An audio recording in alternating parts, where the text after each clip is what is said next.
tempat duduknya kayaknya enak banget wah. Aduh. Sumpah. Jok, itu nggak salah Jok, celana Jok. Kenapa? Lo buang Jok, lo buang. Bener-bener nih, yang jadian mana Bro? Apa? Wah ini bener-bener nih ntar nih. Gimana sih? Sisa-sisa. Lo jangan mentang-mentang gue jadi ini di sini terus disediain bajunya begitu dong. Bang. Waduh. Sisa. Kalau buang. Halo. Ini diterusin nggak nih? Terusin. Terusin. Mungkin pertanyaan pertama kan kalau di program HIV ada yang dikenal namanya populasi kunci gitu ya. Kalau dari segi agama itu pandangannya tuh kayak gimana sih? Kan kita tahu ya bahwa di populasi kunci itu ada transgender, ada LSL, kemudian ada pekerja seks, kemudian ada penasun misalnya gitu ya. Dan apalagi terkhususkan ya di TG, MSM sama ya TG dan MSM lah ya yang paling banyak stigma ya. Mendapatkan double stigma gitu karena kita tahu di cerita-cerita keagamaan gitu ya ada soal Nabi Lut lah di Kristen misalnya atau di Katolik juga ada beberapa cerita soal itu gitu ya. Gimana? Ya kalau saya memetakan pandangan bagi semesta gitu. Rahmat bagi semesta. Jadi agama itu fungsi dasarnya adalah bagaimana ia menebar kasih sayang untuk semesta. Dan semesta itu kan tidak hanya manusia, tapi juga alam, binatang. Kepada binatang saja kita harus menyayangi, apalagi kepada manusia. Jadi dasar berpikirnya saya kira bisa dibangun konstruksinya dari situ. Bahwa Tuhan itu memuliakan anak Adam, memuliakan manusia. Manusia yang seperti ini, alam seperti ini kan dimuliakan. Betapapun sobek gitu ya. Sobek gua lagi angkat, aduh. Kan jadi punchline ya. Nggak lebih, ya saya nggak tahu ini pertanyaannya ekstrim atau enggak ya. Jadi sebenarnya teman-teman itu yang tadi disebutkan itu ya, teman-teman waria, Kerja saya. gay gitu ya, atau LSL gitu. Itu boleh memeluk agama nggak sih? Boleh beragama nggak sih mereka? Sementara banyak kelompok agama yang mengutuk mereka. Ya, begini ya. Agama itu jalan orang untuk menemukan kesejatian ya, atau keabadian, atau yang mutlak, the absolute itu yang dalam bahasa keseharian kita menyebutnya Tuhan yang Maha Kuasa. Jadi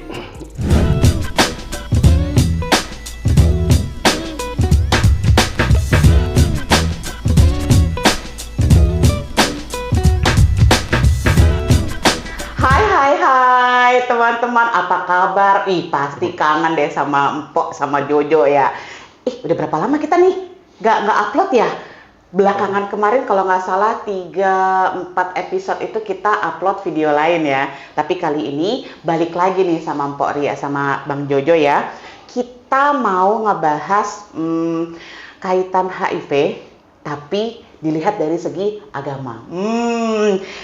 Dan kita akan ngobrol bareng sama Mas Teddy Holiludin. Beliau itu adalah pimpinan Lembaga Studi Sosial dan Agama di Semarang. Dia juga dosen agama dan masyarakat di Universitas Wahid Hasim Semarang. Penasaran gak sih? Kita langsung panggil aja kali ya. Silakan. Halo Mas Teddy. Apa manggilnya Empok apa? Seenaknya aja manggilnya. Karena ini kita lagi di Jawa kan ya. Gitu. Biasanya emang Mbak ya, bukan Empok ya. Kan, gitu. Gitu, oke. Apa kabar Mas Baik, Teddy? Alhamdulillah. Kira-kira boleh cerita dulu nggak soal Lembaga Studi Sosial dan Agama ini? Ya, jadi lembaga ini didirikan tahun 2005. 2005 saat itu kami menjadi jurnalis mahasiswa di kampus di UIN Wali Songo Semarang, Universitas Islam Negeri Wali Songo Semarang. Setelah itu kemudian kita lulus, dan saat lulus kemudian kita masih ingin menyelamatkan semangat ceritanya. Idealis banget. Masih idealis ya. Tempat duduknya kayaknya enak banget wah. Sumpah. Jok, itu nggak salah Jok, celana Jok. Kenapa? Lo buang Jok, lo buang. Bener-bener nih, yang jadian mana Bro? Apa? Wah ini bener-bener nih ntar nih. Ada sisa-sisa. Lo Jangan mentang-mentang gue jadi ini di sini terus disediain bajunya begitu dong. Belum bang. Waduh. Sisa. Kalau bohong. Ini diterusin nggak nih? Terusin.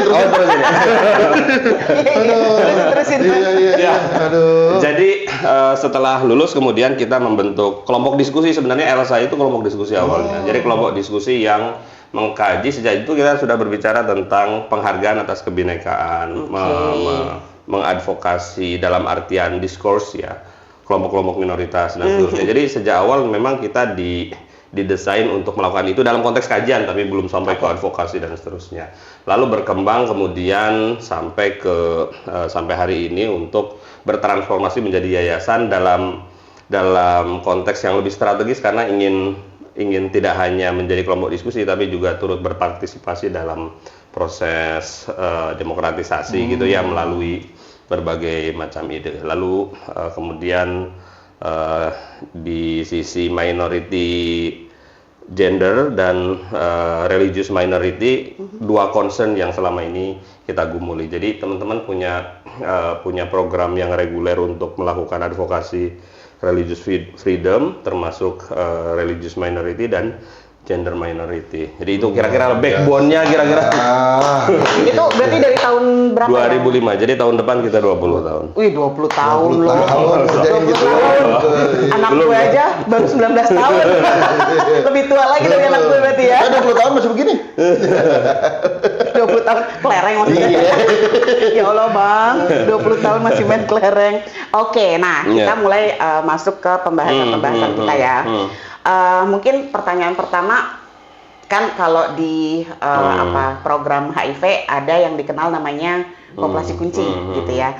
Kalau dari segi agama itu pandangannya tuh kayak gimana sih? Kan kita tahu ya bahwa di populasi kunci itu ada transgender, ada LSL, kemudian ada pekerja seks, kemudian ada penasun misalnya gitu ya.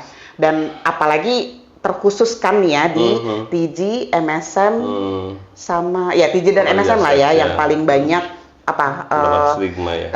Mendapatkan double stigma gitu, karena kita tahu di cerita-cerita keagamaan gitu ya, ada soal Nabi Lut lah, di Kristen misalnya atau di Katolik juga ada beberapa cerita soal itu gitu ya.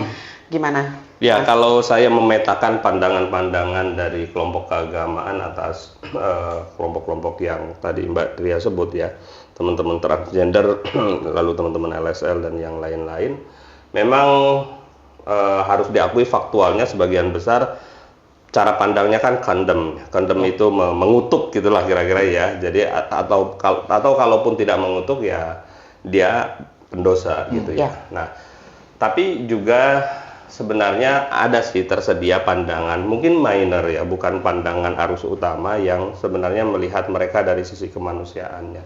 Jadi hemat saya yang disebut Mbak Ria tadi, pandangan yang lebih banyak mengutuk gitu ya, dan tidak memberikan ruang yang besar untuk kelompok-kelompok minoritas itu ya memang ada, tetapi juga tidak bisa menafikan ada tokoh-tokoh agama, para pemikir-pemikir keagamaan, cendekiawan yang juga memberikan ruang bagi mereka. Nah, artinya kalau kemudian kita mapping, sebenarnya ruang itu ada.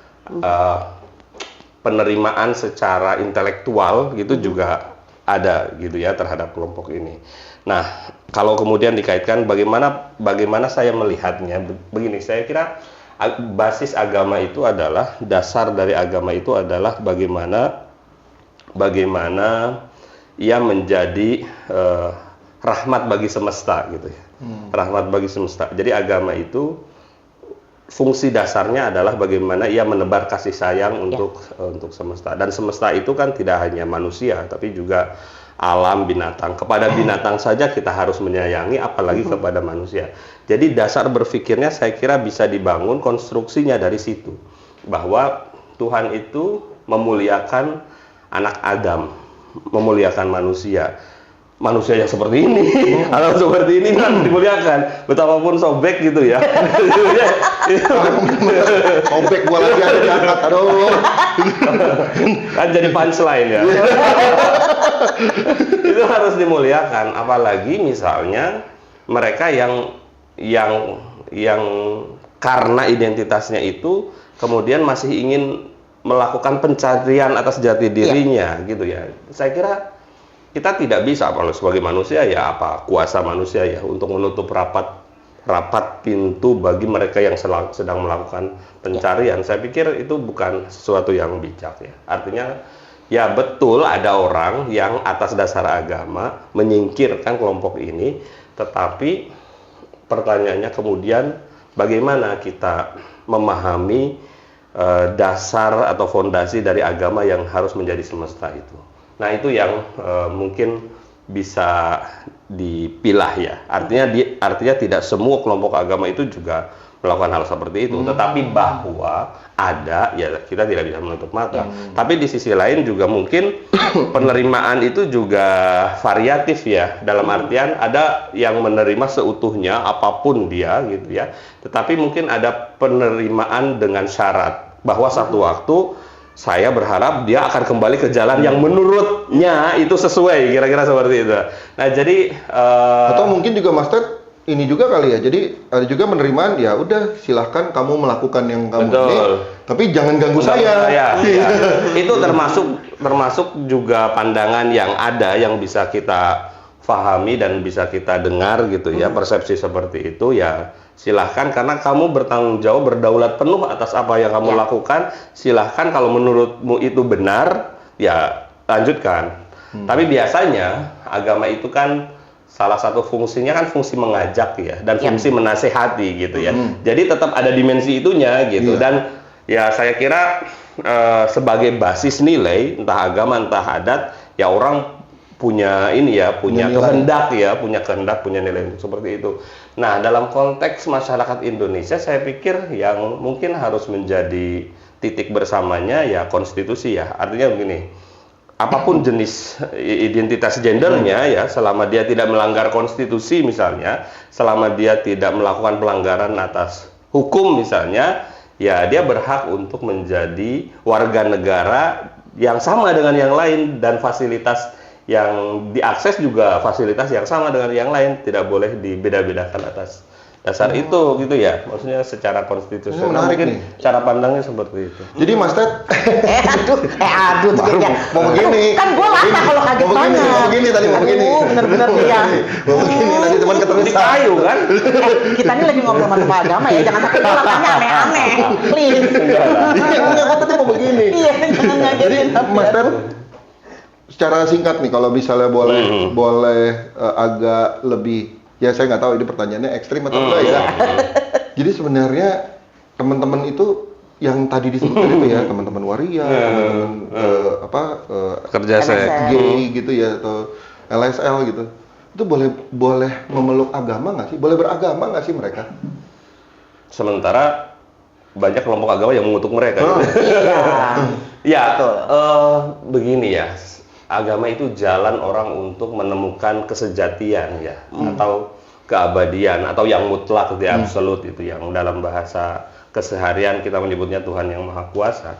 Jadi tidak ada hak orang lain untuk kemudian menutup rapat pintu agama untuk kemudian dipeluknya gitu kan. Bahwa kemudian begini, bahwa kemudian orang itu kan kemudian menentukan pagar ya. Kalau kamu mau masuk ke rumah tempat saya, ini rambu-rambunya. Begini, saya kira ya, kalau saya dalam kacamata sebagai pengamat, pemerhati agama dan masyarakat, kalau orang tidak bisa mematuhi 10 prasyarat, apakah ketika dia hanya mematuhi 5 saja, itu tidak bisa diterima? Mungkin dia sedang berjuang untuk mencapai 10, atau mungkin dia bisanya hanya 5 saja. Nah, step kemudian kan semuanya kan bergantung pada yang Maha Kuasa, yang kita yang semua dari kita kan pernah bersua dengannya gitu. Iya. Kecuali Patrick sudah pernah ketemu terus bilang, pasti bukan begitu. Didoain. Ya. Aduh, doain ke tokoh agama, bro. Kalau mati suri kali lu kan. Kalau mati suri ya ketemu dulu. Nanti kita Saya kemarin punya temen ya, begitu ngobrol sama tokoh agama, dia bilang katanya ngambil makan, sakit perut, bener bukan gara-gara ngibul, tuh kan? Jangan, ini doang mas. Sakit perut tapi sakit, bener gara-gara dia bilang, teman saya mau sakit gitu, saya butuh bawain makanan, padahal buat dia. kebetulan ya. Akhirnya sakit betulan gara-gara ngobrol sama dia nih.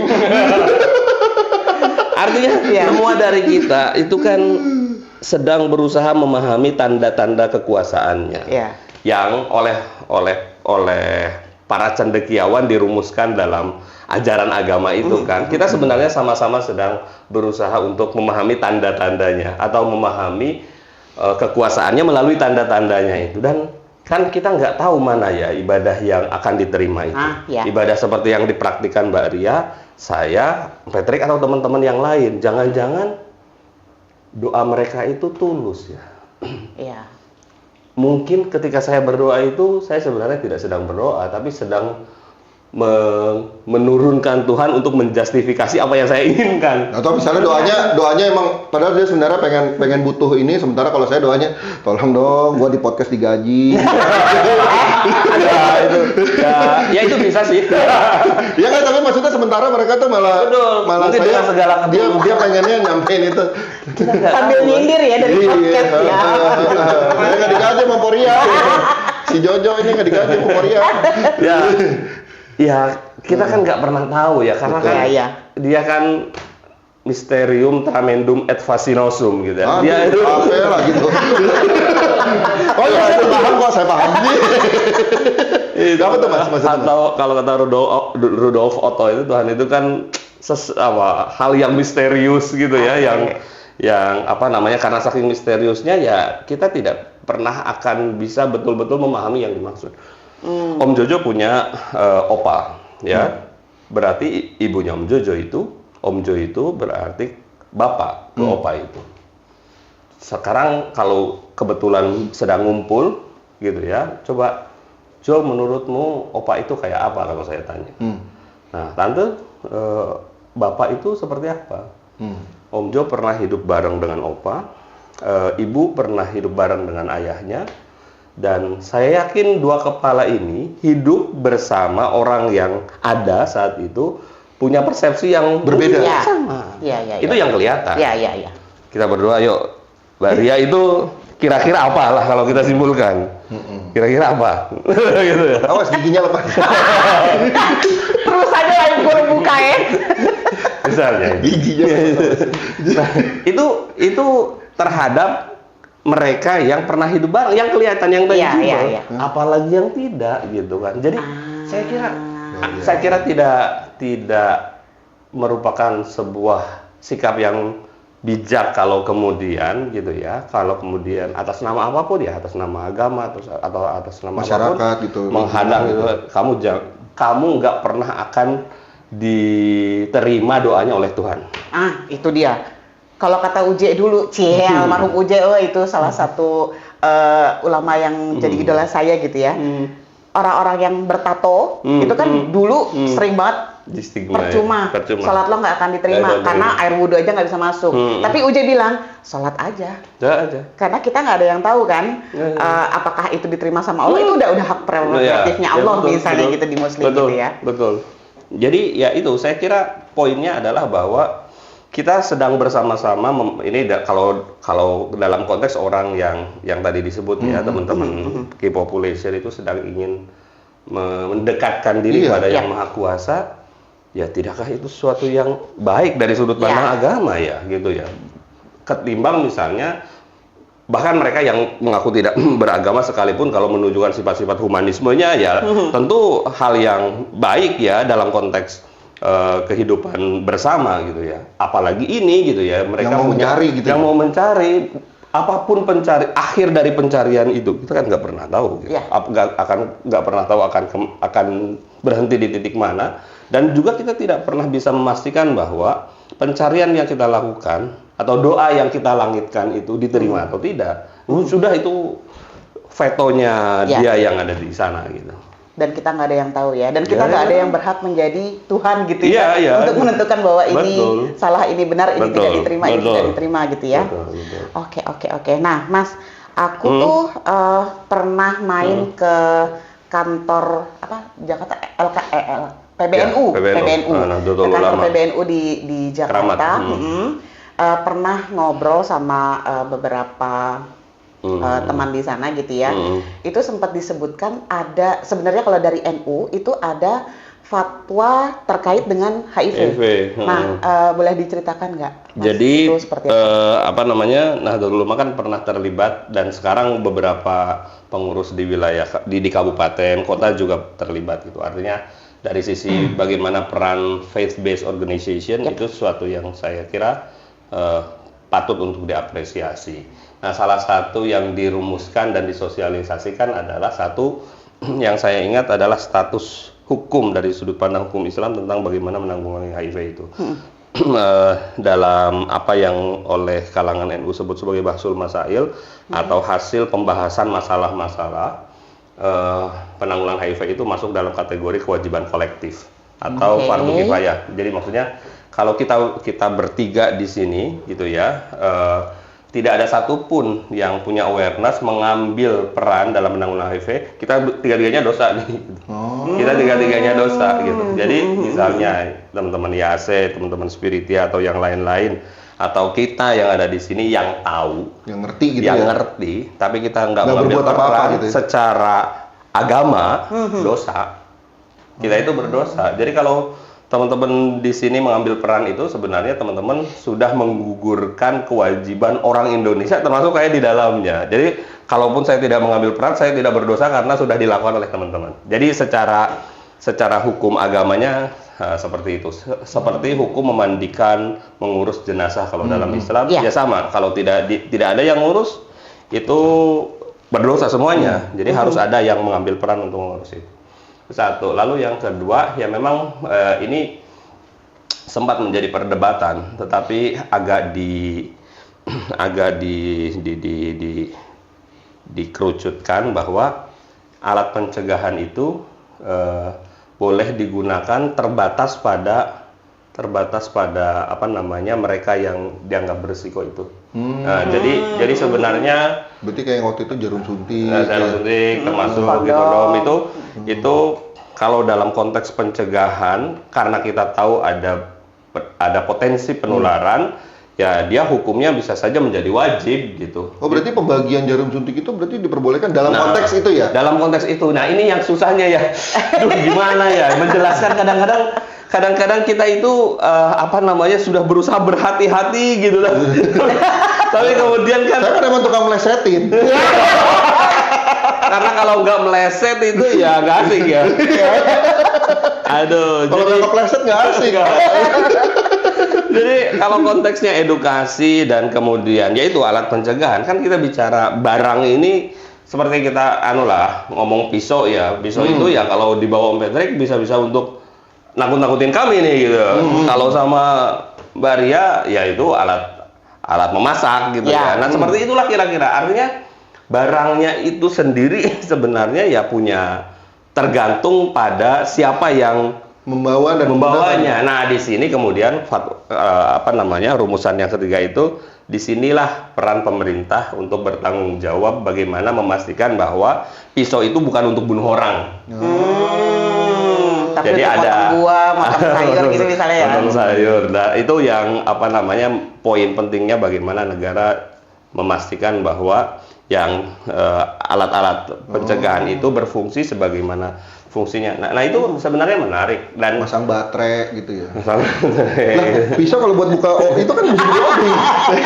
Bisa jadi obeng pisau itu. Baterai. Kayak tukang baterai gitu, baterai jam Oh gitu. iya. Di luar nurul ya. Ngeri ya, Bang. Pencapaian idenya di luar batas-batas. Udah masa sopan-sopan, masa Ini saya sedang menjaga marwah ya.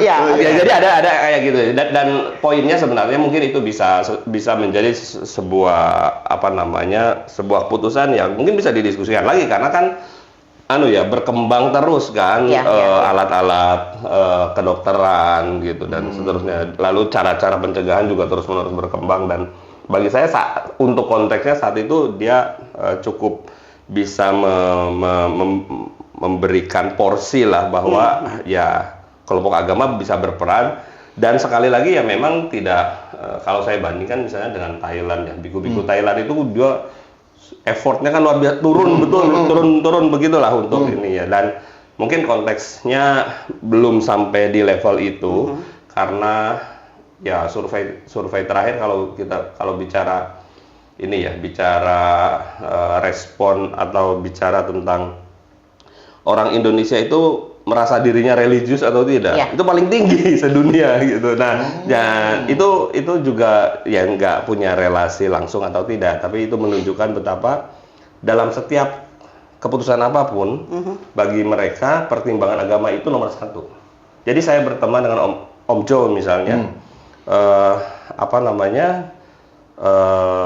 dia baik, tapi agamanya apa ya? Nah, itu selalu menjadi barrier filter pertama. Filter pertama. Batal nggak ya? Boleh nggak ya ini saya beristri? Ini boleh. Apalagi mohon maaf, apalagi misalnya berhijab gitu. Berhijab. Nah, itu agamanya gimana? Filter pertama. Nah, itu bukan tentang benar atau salah. Ya orang bisa menggunakan filter apapun ya. Bisa filter humanisme, filter norma, filter adat. Tapi di Indonesia agama itu memainkan peran yang sangat penting untuk menjadi filter awal dalam melihat apapun. Kira-kira seperti itulah. Nah, tadi udah disebut-sebut soal alat pencegahan ya. Salah satunya mungkin kondom. Kita pernah rame waktu membahas UU TPKS. Oh iya. Ya kan, waktu TPKS itu kalau ngomongin suami istri harus pakai kondom ketika misalnya salah satunya HIV sebenarnya kan. Tapi yang berkembang di masyarakat akhirnya kenapa suami istri harus dikondomin? Dikondomin. Iya deh, dikondomin Jo, ya Allah Jo. Harus pakai kondom. Sedangkan itu kalau nggak salah juga nggak cuma di agama Islam ya, tapi juga di agama Kristen dan Katolik juga kalau nggak salah di situ ada obrolan-obrolan terkait melarang reproduksi kayak gitu ya. Itu gimana pandangan Mas tadi? Ya. Kalau konteksnya begini ya, saya pikir kondom itu sebagai alat pencegahan dan pengendali pertumbuhan penduduk saat itu dan apalagi kalau kemudian misalnya konteksnya pencegahan penularan seperti saya bilang tadi bisa saja hukum menggunakannya malah jadi wajib gitu ya. Malah jadi wajib karena ikutin aturan yang tadi itu ya. Nah, misalnya belum ada konsultasi dengan dokter bahwa ini kalian sudah bisa lepas pengalaman untuk misalnya program kehamilan dan seterusnya. Nah, saya geser sedikit aja. Inilah pentingnya bagaimana agama juga mempertimbangkan atau berdialog dengan elemen-elemen non-agama seperti kesehatan, seperti medis.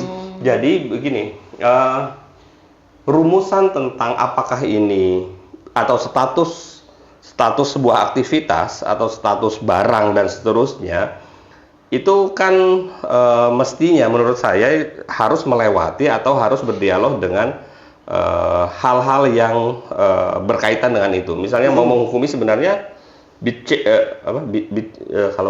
bitcoin kalau dalam Bitcoin itu ini halal atau haram. Nah, misalnya ya, kalau untuk menghukumi Bitcoin misalnya status hukumnya itu kan tidak semata-mata dulu nggak ada jadi haram misalnya, nggak begitu juga, lihat fungsinya dan seterusnya. Keputusannya sih boleh apapun, tetapi cara untuk merumuskannya itu menurut saya kan penting. Sama halnya dengan ya ketika kita bicara penanggulangan HIV gitu ya. Nah, ketika misalnya orang tidak tahu bahwa virus yang ada di tubuhnya itu seberapa tinggi, seberapa kecil, dan kemudian memaksakan untuk melepas pengaman, menurut saya ya kalau secara agama ya bisa jadi hukumnya dosa malah karena berpotensi menularkan. Lain halnya ketika dia rutin periksa ke dokter dan dokter bilang secara medis kalian aman untuk melakukan program bisa tanpa pengaman, malah itu justru hubungan yang dianjurkan oleh agama kan itu gitulah, dianjurkan oleh agama malah jadinya gitu, malah bernilai ibadah gitu. Nah, itu yang saya kira salah satu hal yang penting untuk diterima oleh agama, bahwa agama itu butuh mitra dialog. Mitra dialog dari agama itu ya dalam konteks penanggulangan HIV ya salah satunya kesehatan. Yang kedua pemahaman atas struktur sosial mungkin ya. Kalau kita bicara teman-teman sex worker itu kan kita tidak bisa serta-merta hanya melihat dari satu dimensi bahwa dia melakukan zina atau dia bekerja di sana, tetapi ada struktur yang besar sebenarnya soal policy, soal terbatasnya lapangan kerja dan seterusnya yang kemudian mengharuskan membuat mereka kemudian memilih itu karena mungkin mereka juga nggak mau itu juga gitu karena dari sisi risiko kan risiko semua itu risiko ekonomi, risiko kesehatan dan seterusnya risiko kekerasan persis. Betul. Jadi artinya ya agama tidak bisa serta-merta memberikan pandangan hanya dari sudut pandang teologi saja, tetapi penting bagi teologi itu untuk kemudian berdialog dengan elemen-elemen lain.